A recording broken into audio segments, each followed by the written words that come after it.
পশ্চিমবঙ্গে চালু হতে চলেছে অন্নপূর্ণা ভাণ্ডার, যুবশক্তি প্রকল্প, এছাড়াও কেন্দ্র সরকারের যাবতীয় প্রকল্প, এছাড়াও রাজ্য সরকারের চলমান প্রকল্পগুলি চালু রাখার জন্য মুখ্যমন্ত্রী শুভেন্দু অধিকারী তিনি কিন্তু আজকেই অর্ডার দিয়েছেন। আজকেই মুখ্য সচিবের সঙ্গে তিনি বৈঠক করেছিলেন এবং সেই বৈঠকের পরেই কিন্তু আপডেট এসেছে এবং প্রথম মন্ত্রিসভার বৈঠকও হতে চলেছে। সেই মন্ত্রিসভার বৈঠকেই সমস্ত নতুন প্রকল্পের নিয়ে ঘোষণা আসতে চলেছে। তো কী আপডেট রয়েছে সমস্ত কিছু আমরা আজকের এই ভিডিওতে আলোচনা করব। তো অবশ্যই ভিডিওটি বেশি বেশি করে শেয়ার করে দিন, সকলেই যাতে খবরটি জানতে পারে। আর এই ধরনের আপডেটগুলো পাওয়ার জন্য চ্যানেলটিকে সাবস্ক্রাইব করবেন। ফেসবুক থেকে যারা ভিডিওটি দেখছেন পেজটিকে ফলো করে রাখতে ভুলবেন না। দেখুন, এই সংক্রান্ত আপডেটে বলা হচ্ছে নবান্ন থেকে রাজ্য মন্ত্রিসভা বা সচিবালয়ের কাজ আর চলবে না। বাংলা নতুন সরকারের কাজ হবে ঐতিহাসিক প্রশাসনিক ভবন মহাকরণ থেকে।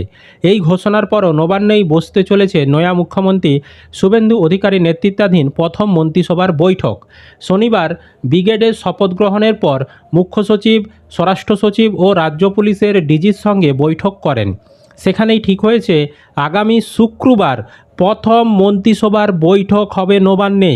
তার আগে সোমবার পর্যন্ত জেলার এসপি ও রাজ্য পুলিশের পদস্থ কর্তাদের সঙ্গে বৈঠক করতে পারেন নয়া মুখ্যমন্ত্রী শুভেন্দু অধিকারী। মহাকরণ থেকে রাজ্যের সচিবালয় চলবে।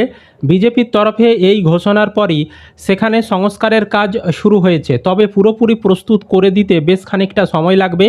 সেই সময়ের জন্য আপাতত বিধানসভার একটা অংশকে সাজিয়ে তোলা হয়েছে, গেরুয়া আলোয় আলোকিত করা হয়েছে। মুখ্যমন্ত্রীর ঘরের বাইরের দিক দিয়ে নতুন করে তৈরি হয়েছে র্যাম্প। ইতিমধ্যেই মুখ্যমন্ত্রী হিসাবে শুভেন্দু অধিকারীর নাম ফলকও বসানো হয়েছে। তবে এদিন সেখানে যাননি শুভেন্দুবাবু। পূর্ত দপ্তরের এক বিল্ডিংয়ে মুখ্য সচিব, স্বরাষ্ট্র সচিব ও রাজ্য পুলিশের ডিজির সঙ্গে বৈঠক করেন তিনি। নবনির্বাচিত বিধায়কদের শপথের দিনক্ষণও স্থির হয়েছে।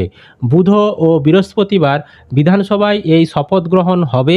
তার পরের দিন অর্থাৎ শুক্রবারই প্রথম মন্ত্রিসভার বৈঠক হবে নবান্নের কনফারেন্স রুমে। সূত্রের খবর, এদিনের বৈঠকে প্রশাসন ও পুলিশ কর্তাদের সঙ্গে আলোচনায় নতুন মুখ্যমন্ত্রী শুভেন্দুবাবু জানিয়েছেন যে প্রকল্পগুলি চলছে এই মুহূর্তে সেগুলো যাতে বন্ধ না হয়, যাতে আমজনতার কোনো কাজে কোনো সমস্যা না হয় সেই নির্দেশ কিন্তু দিয়েছেন। সূত্রের আরও খবর, আগামী সোমবারও পুলিশ প্রশাসনকে নিয়ে নবান্নে একটি বৈঠক করতে পারেন শুভেন্দু অধিকারী। সুতরাং এই যে শুক্রবারে মন্ত্রিসভার প্রথম বৈঠক হবে, এই প্রকল্পেই কিন্তু বিজেপির যে সকল প্রকল্পের তারা প্রতিশ্রুতি দিয়েছিল, অন্নপূর্ণা ভাণ্ডার বলুন বা যুবশক্তি প্রকল্প বা অন্যান্য প্রকল্প, আয়ুষ্মান ভারত কার্ড চালু করা, এই সকল বিষয়গুলো নিয়ে আলোচনা হবার সম্ভাবনা রয়েছে। এছাড়াও কিন্তু আরেকটা জিনিস গুরুত্বপূর্ণ বলেছে যে শুভেন্দুবাবু আপাতত নির্দেশ দিয়েছে ওই মন্ত্রিসভার বৈঠক হওয়া পর্যন্ত যে বর্তমানে যে প্রকল্পগুলো চলছে সেগুলো যাতে কোনো বন্ধ না হয়, অর্থাৎ যে উন্নয়নমূলক কাজগুলো চলছে বা বিভিন্ন জনকল্যাণমূলক প্রকল্প চলছে সেগুলো যাতে চালু থাকে সেগুলো বলা হয়েছে। তবে মন্ত্রিসভার বৈঠকের পর নতুন কোনো সিদ্ধান্ত নেয় কিনা, মানে পুরনো প্রকল্পগুলোকে বন্ধ করে নতুন প্রকল্প চালু করে কিনা সে বিষয়ে আমাদের নজর থাকবে। তবে বেশ কিছু নতুন প্রকল্প যেগুলো মানে প্রতিশ্রুতিতে ছিল, যেমন অন্নপূর্ণা ভাণ্ডার চালু, তারপর যুবশক্তি প্রকল্প চালু, আয়ুষ্মান ভারত কার্ড চালু, আরও অন্যান্য যে স্কিমগুলো ছিল সেগুলোও কিন্তু লাগু হবে। তো এই মন্ত্রিসভার বৈঠকের পরেই কিন্তু যে প্রকল্পগুলো লাগু হবে তার নোটিফিকেশন জারি হবে। অন্নপূর্ণা ভাণ্ডারই বলুন, যুবশক্তি বলুন, তারপর নোটিফিকেশন জারি করার পর সেখানে শর্ত, কীভাবে আবেদন করবেন, কবে টাকা পাবেন, আবেদন করার জন্য কী কী কাগজ লাগবে, কবে থেকে আবেদন করা যাবে, সমস্ত বিস্তারিত নিয়ে নোটিশ জারি করা হবে।